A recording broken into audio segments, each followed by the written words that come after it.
Welcome back to Duck Stash, the University of Oregon show on Dash Sports. I'm Izzy LaRue, and here with me is Michael Strite. Michael, let's get into everything Ducks football. So, Michael, what do you think the underclassmen are going to do this season?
Yeah, and to go off of Kayvon, Bracket. But yeah, to go off of Kayvon, I want to talk about Michael Pittman, or not Michael Pittman, Micah Pittman.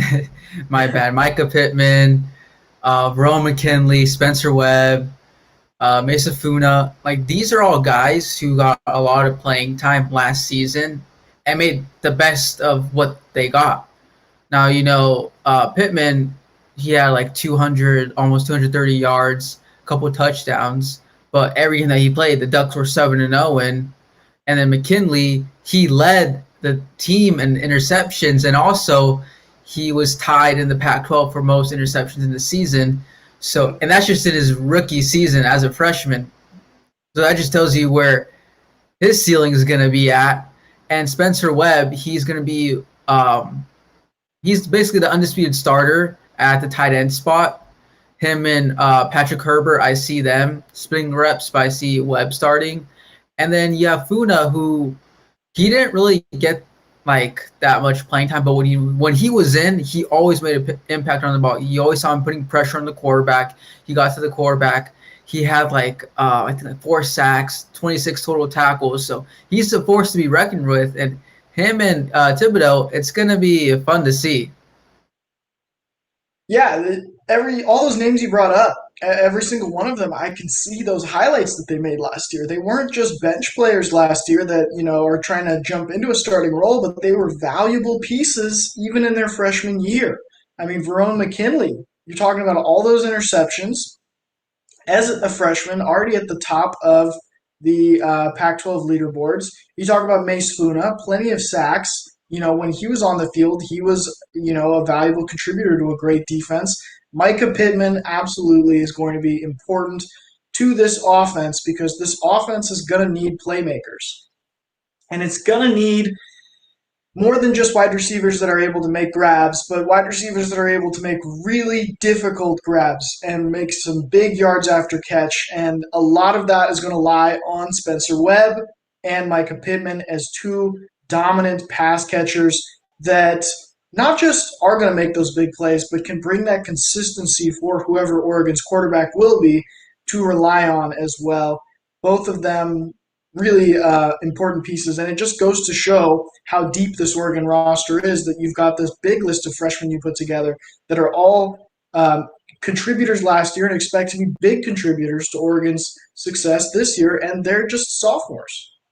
Yeah, and those were just the guys who got a lot of playing time last season.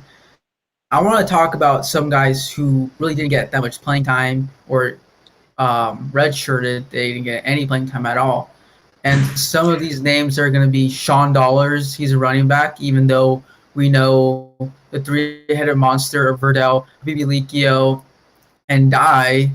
He's still going to get reps because even though when you have three running backs, they're all going to be splitting reps and doing other things, you're going to have to give some guys some rest. And that's where Dollars comes in, and he's a phenomenal athlete. The Ducks, they really liked signing him the previous season, so look out for him. And also, you have a cornerback where Lanier has left. Thomas Graham Jr. has left. So in comes in Triquezi Bridges. Now he didn't. I'm pretty sure he redshirted. So now he's coming up, and he's like a 6'3" guy, really big corner. He's one of those guys that you're gonna put on those bigger receivers, and you know is gonna stop one of the smaller receivers on the line. He's gonna be good in press coverage. He's gonna be on your guys' favorite receivers. So watch out for Triquezi Bridges. He likes to go by Quez, by the way. So make sure call him Quez. And then I also mentioned Herbert too, Patrick Herbert, not Yeah, Justin. that's Yeah. Max Herbert. Yeah, he's next one up. He redshirted too, and I see him making so many plays this season because it's gonna be him and Webb. Now Webb, it's not like Webb's a junior or senior to where like he's gonna be the most ball dominant guy. Herbert, he's gonna get all these reps too, even though Webb's gonna be the starter. And also, the better he blocks, the more playing time he's gonna get. Let's be honest. Every OC and head coach loves a tight end who's a good run blocker. So look out for him and his run blocking too. And then back to the D line, I want to talk about Keyon Ware Hudson. Now this is a guy who was Oregon sought him out. He had options. He could have went to other Pac-12 schools, but he decided to go to Oregon because he saw a spot where he could get playing time and potentially even go to the league. Michael, I like this guy. He's a really big guy.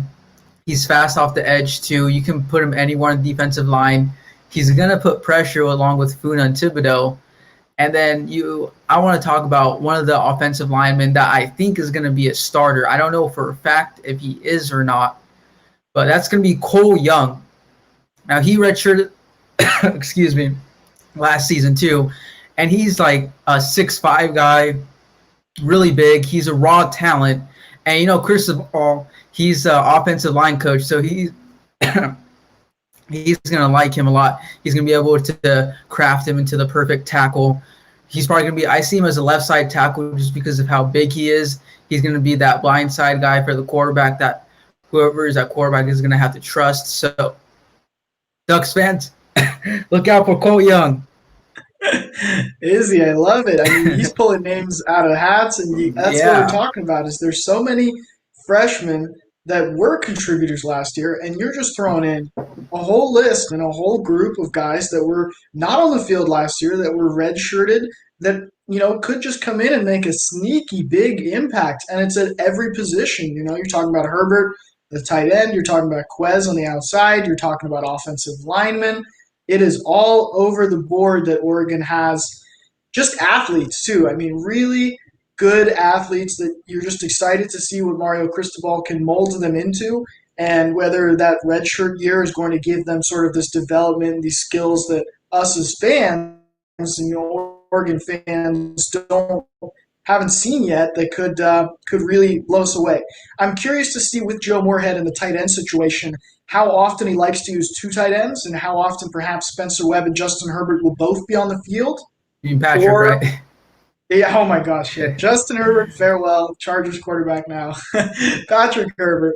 How often we'll see Patrick Herbert and Spencer Webb both on the field together, whether we'll see them sort of going in and out with different packages, or if Joe Moorhead really settles on one of those two guys as his primary tight end that is on the field for most of the game. And that includes the option to kick Spencer Webb out to play wide receiver as well. I mean, he did flex between wide receiver and tight ends due to injuries last season, and we'll see how creative Joe Moorhead wants to get with those options as well. One last freshman moving into their sophomore year that does need to be touched on is Michael Yeah, Wright. Michael Wright was a cornerback who didn't get as much play at the cornerback position because of the Verone McKinleys and Lenoir and Graham. He was sort of shielded on the defensive side of the ball, but he got plugged in as a return man, and he had 2 return touchdowns during the season, had some really explosive, electric returns, and had his own highlight reel. I'm curious to see if that continues, as he's the guy. I expect him to obviously be the guy returning kicks for the Oregon Ducks because he was among the best return men in the Pac-12 last year. So there's watching him out there and how much he gets to play on the field defensively as well. yeah, and for everyone watching it on our live stream, May comment down below, or yeah, whatever, of undergrads who you think will make a impact this team, or just ask us any questions. We'll discuss them. Me and Michael, just because we have a script doesn't mean we have to stick to it. We're always happy to interact with you guys. That brings us to our next topic. Michael, do you think there's going to be freshman starters for the Ducks? Yeah, that is an important question. I mean, last year it made a lot more sense to have freshman Oh wait, Michael, starters. before we go, we have breaking news. Guys, this is breaking news. Pac-12 schedule. It's going to be released tomorrow at 7:30 a.m. There we Okay. go. Yeah. 7:30 a.m. I was wondering if we had to wait until the evening, but no, it's a.m. There we go. Breaking news on Ducks Dash. That's what we like Yeah, to let's see. talk. Let's talk about this, Michael. So, with the schedule coming up, what are some matchups do you think Oregon should have? Yeah, Oregon. I expect they will get matched up with the teams that are nearby. You know, for travel reasons, for COVID reasons. We can expect to see that rivalry with Oregon State, Washington State, all those mini rivalries that have been built up over the years get renewed, but it leaves the door open for the rest of the Pac 12. I mean, I think the number one thing I'm going to be looking for is whether there's a trip on the road to Arizona this year. I really need to see if Oregon has to survive a road game in Arizona because there's a chance that they're going to play one of the Arizona schools at home and the other one just won't be on the schedule. So that is something to pay attention to. I think Larry Scott he's gonna want a team in the college football playoffs. So I don't think he'll schedule an away game in Arizona, whether it be at Arizona or Arizona Yeah. State, just because that's our kryptonite. So I even though I know the Ducks are better than both of those teams, kryptonite's kryptonite. It doesn't matter what it is; it's always gonna happen. So not really looking forward to that. But one team I'm really excited for Oregon to play is USC. And let's see if Larry Scott is competent enough to make sure that they don't play each other in the regular season, because that's going to be a great Pac 12 championship game. What do you think, Michael? Yeah, this is going to be. We're forgetting that I'm pretty sure that it is possible to repeat an opponent once you get to that seventh game, especially if Hmm. it's the Pac-12 championship. Obviously, if they do play each other, then the loss that one of those two teams suffers could result in them just not being able to make the Pac-12 championship because it's such a small amount of games that you might just have two 6-0 teams occupying the 1 and 2 spots. That raises the question of, yeah, does the schedule strategically, withhold teams like USC and Oregon from playing each other with the hopes that they could both, be those 6-0 teams that are the poster childs for their respective North and South divisions facing off in that Pac-12 championship. I agree with you that that's probably going to be how that is aligned, but you can only do so much sort of manipulation of the schedule. I am curious how random I guess the schedule is really going to be because it does feel like it's going to be very constructed and very meticulously put together, not just for COVID reasons, but for competitive reasons, making sure that certain teams do play each other and making sure that Oregon and USC, they're not going to play each other to try and set up a week 7 matchup because USC, the Pac 12 is crazy. So you could have anything really happen, but USC is at least a front runner in the South part of the Pac 12. Yeah, really quick, Michael. I want to talk about some of our other Dash Sports hosts. It seems like almost every, or not every, but a couple of these hosts, they think that their teams are going to go 7-0. And guys, not everyone can go 7-0. Only one team can go 7-0. I'm going to tell you right now, it's not going to be Oregon State. It's not going to be Cal. It's not going to be SC. It's going to be the Ducks, okay? If anyone's going to go 7-0, it's going to be the Oregon Ducks just because they have the talent, they have the pedigree in the Pac-12 to do it, and really no one else. And Oregon State, they've had this argument for the past couple of weeks or so, like, oh, we barely lost our games by like a score or two. Like, you still lost those games. It doesn't matter how much you lost it by. An L is an L. Like, don't give me all these reasons. Just accept it and don't be like, oh, we were projected to be this. No, you're not really projected to be that. Just accept your place at the bottom of the Pac-12, Oregon State, and accept our spot at the top of the Pac-12. I know you guys hate it just because of the rivalry and everything, but hey, it is what it is. Yeah, you look at the bottom of the Pac 12 right now, it's definitely going to be Washington State because I think they've got the new head coach, and I'm not sure how that's really gelling for them. And definitely Oregon State. Those are two schools that should be happy going 3-3. They should be pretty content with just winning a few times because it's not expected to be a good year for them at all. I do think that most likely the Pac-12 championship is going to be a 6-0 against a 6-0 squad. The schedule's so short that that's most likely what happens. But if that doesn't happen, you get into some really weird and wild situations because you could have one 6-0 team and two or three or four different 5-1 teams hanging out. If you could have nobody undefeated, because everything's on the table with the Pac-12 in terms of how much chaos could happen, you could have like 4 5-1 teams that are supposedly tied for the top four spots, and you got to find some weird way to determine who's one and who's two and who's three out of that group. And yeah, I'm not looking forward to the weird tiebreakers. If you're any team in the Pac-12, your job is to go 6-0, and that also brings up the point that we're going to have to do some number crunching on it. But it's definitely possible that three teams go 6-0. Once that schedule comes out, you best believe I'm going to look into what the possibilities are. But it is possible for three teams that are just all avoiding each other to go 6-0. Now, the Pac-12, it may be setting itself up, putting itself in a situation where the best teams in the conference don't exactly face each other because they want to set up that, epic week 7. And they may accidentally end up with the best teams not playing each other and three different teams go 6-0. And then you've just got another nightmare on your hands. And yeah, I can't wait to dive into that schedule. 7:30 a.m. early tomorrow morning. I have to set the alarm for 7:30. Yeah, no, I find it funny that you bring up if there's going to be 4 5-1 teams because that can be a very viable possibility. And those two teams' fan bases, they're not going to be happy about it at all because when you have teams that have the same records, there's really nothing you could say that makes it make sense why they didn't get in unless it's a head-to-head matchup where, let's say, Oregon beat Washington. And so it doesn't make sense for Washington to be in there over Oregon because Oregon won that matchup. But yeah, I'm really excited to see what the schedule is going to look like. It's a long time coming, Michael. It really is. From talking about, we had two Pac-12 schedules set out, and then the season got canceled, and the season rebooted. Now we're having a new schedule. It's just it's been such a long ride over these summers. I can't believe what these players are going through. Honestly, I just Yeah, and there's still 4 weeks to go before Pac-12 football kicks off. I mean, there's going to be so that's about that's three more Saturdays. Yeah, three more Saturdays yeah. that you've got to survive without Pac-12 football. You'll have to settle for the SEC, I guess, and Mike Leach partying it up down there in Mississippi State and watch those games. Then the real top conference, the real best conference will finally take the field in 4 weeks. And yeah, Exactly. that's going to be awesome.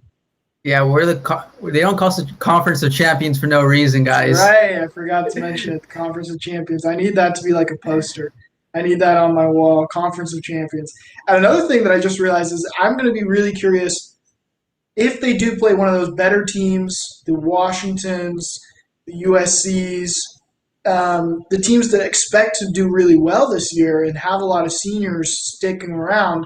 Are those going to be in the early half? Are those going to be in the first three games? Or are they going to be in the back half of the schedule? Because I've talked about this in a previous episode. I think Oregon is going to see a lot more struggles and a lot more issues as a team in those first three games. And I think if they're going to stumble and not go undefeated, it's definitely going to happen in weeks 1, 2, and 3. I think once they find their stride in that back half of the season, they're going to be locked in. But I think it's very easy to see them just not being all the way up to speed and just dropping a close game in week 1 or 2.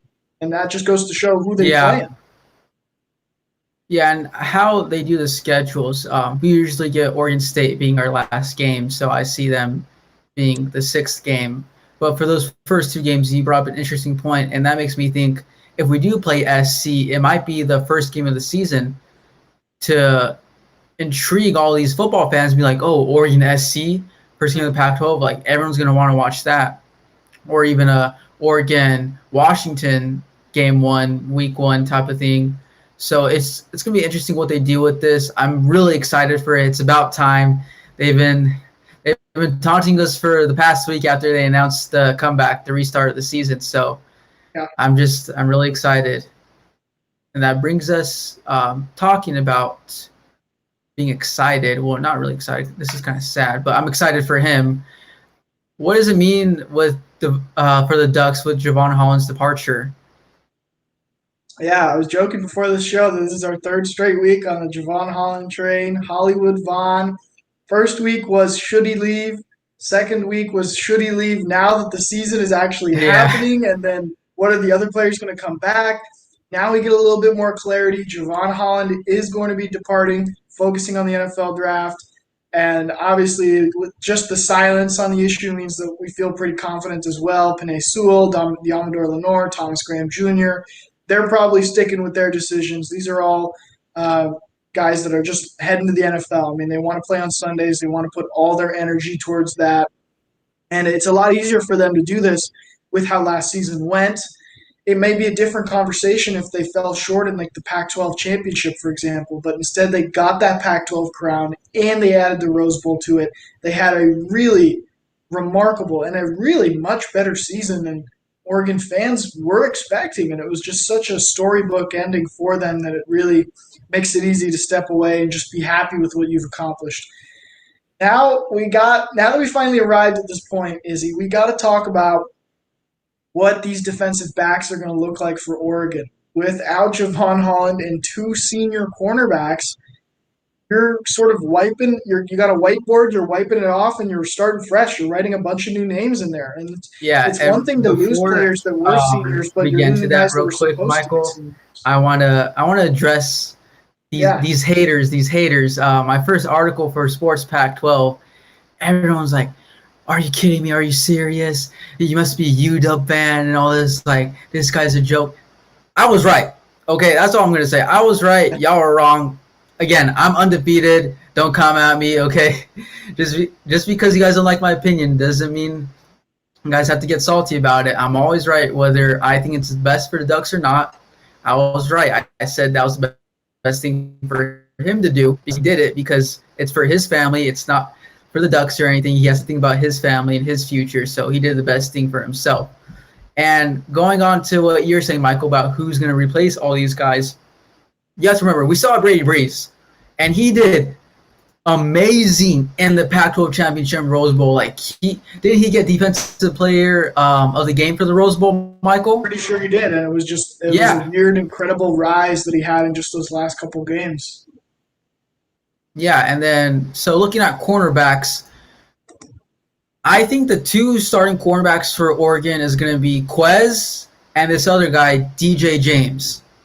Them two, they have a special relationship just because they're two cornerbacks. They're in the DBs. They're always hanging out with each other, and they've been training like crazy. They've been under Lanier and Graham Jr. They've been studying from them. Avalos, he's speaked highly of them. He's been talking about how like the previous like the juniors and sophomores last season, how they were kind of mentoring all the freshmen and telling them what to do, what not to do. And he said it himself. We've had an improvement in our defensive backs every season. And even though they're losing a lot of juniors, a lot of draft picks, he's right.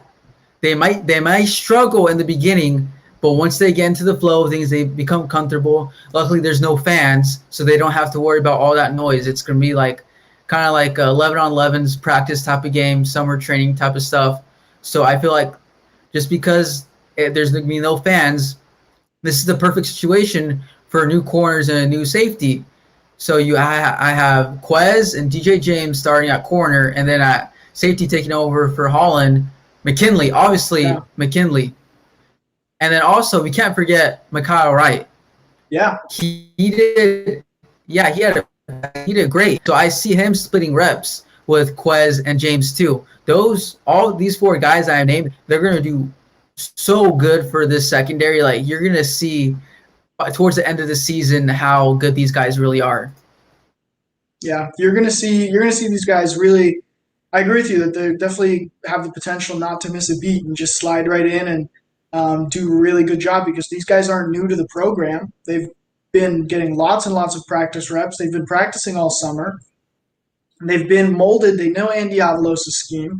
They're just all they're all locked in and they know it's their time. You know, they're not intimidated by the fact that it's now their turn to play. They've been waiting for this moment and they're going to have a lot of great chances. The thing with defensive backs is that when you make a mistake as a defensive back, it becomes real obvious because you give up those 60, 70-yard bombs and it really puts you on a pedestal. If you're having a bad game as a cornerback, you're all over the highlight reel. It's just not looking good for you. I mean, if you have a bad game as a defensive end, then you just kind of get blocked the whole game. You don't really notice. It's just kind of like, oh, they didn't get any pressure. But when you're playing bad as a cornerback, that can mount really quickly. And that's going to be, again, those first few games for Oregon, how well they can lock in and hit the ground running right away, and how well these next 4 weeks of practice. Michael, hold up. This guy just said zero natties. Who is this clown? Who is this clown saying zero natties? Come I on, think it's come the guy on. commenting on your articles. Maybe he is. We brought the haters to the live stream now, Michael. Well, anyways, I don't know if Oregon's gonna get to one anytime soon, but the Pac-12 title is out there now up for grabs. Yeah. And defense again, I think you wrote about how the offense is going to be loaded. They're still going to have playmakers. I think the defense still needs to be the anchor for this team, and the defense needs to be top three in the Pac-12 at least. You know, needs to be up there, needs to be elite, and you lose all this talent with Graham and Lenore and Holland. You know, if the defensive backs take a step down, the whole defense might take a step down from being elite to, well, they're pretty good. And that's going to have an impact on whether Oregon can go undefeated. If they're going to go undefeated, you need them to be great. This man said Herbert's a bust. You must not Well, watch football. This guy must not watch football at all. Have you seen those two uh, games? The Carolina game, that was rookie mistakes. He almost had Patrick Mahomes. Patrick Mahomes was looking like dazed and confused out there. It was looking like his first game in the NFL. So, hey, check yourself before you wreck yourself, Matt. And yeah, Michael, you're talking about the our DBs. Honestly, with the pass rushers that we have this year, and with Thibodeau, he's gonna be even better than he was at the end of last season, which was Stu. More pressure these pass rushers put on these Pac-12 teams' quarterbacks, it's gonna make these DBs' jobs so much easier. Because when you have a guy in your face, you're not gonna be able to make those. How to set your feet, and so DBs, I see them having a field. This guy said, "Where's D in the league is Carolina?" That Carolina corner had the best game of his life. Okay. He had the best game of his life. And plus, Keenan Allen put up, over 100 yards? Yeah. This guy, I love clowns, Michael. I love clowns. I love them. That's right. I'm glad we got some engagement going, Thank you for dropping by. Lovely. Come by every week and just drop a new Herbert comment. Drop his stat line every week, Just come back every Friday, 5 p.m., and tell us how Herbert did last week, and we can talk about it for a couple minutes. We'll be tracking his career with you. This man said Sam Howard. See, I don't even know this man. You're saying people I don't know. And do not say I do not know football, because if I don't know him, that means he's a bum. Yeah. All right, so I at least found out who the Broncos quarterback was yesterday. I want to keep up with the quarterbacks of the league. I was like, never heard this name before, and I'm like, oh yeah, because Drew Lock is out because everyone in the NFL is injured right now. All right, so that's been us today. That's been our episode. Thanks, Matt, for joining. We really appreciate it. We do columns now, so check it out at sportspac12.com, where you can find columns from the Dash Sports shows. And look out for my column, too. It's going to be an interesting one. I think you guys will like it. Everyone else has. And thank you for joining us today. Make sure to follow us at Dash Sports TV on Instagram, Twitter, TikTok, and Facebook, and check out our website at dashsports.tv, and make sure to catch Duck Stash every Friday at 5 p.m. Woo-hoo.